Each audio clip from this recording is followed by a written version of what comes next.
In Microsoft's Chromium-based web browser, you have the option, of course, to download files. Let's just do a download for fun from, say, adobe.com, and we'll just download one of their free utilities. So I'm downloading Adobe Acrobat, and we can see at the bottom that the download has happened. It used to be at the top that you would see it, but now you see it at the bottom.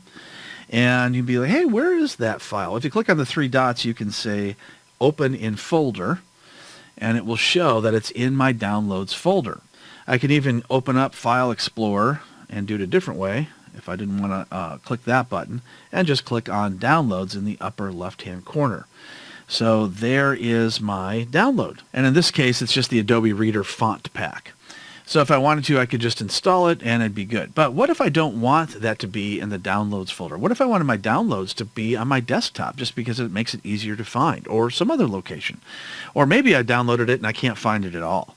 So if I click on the three dots at the top, I can go down to where it says Settings. And a new tab pops up.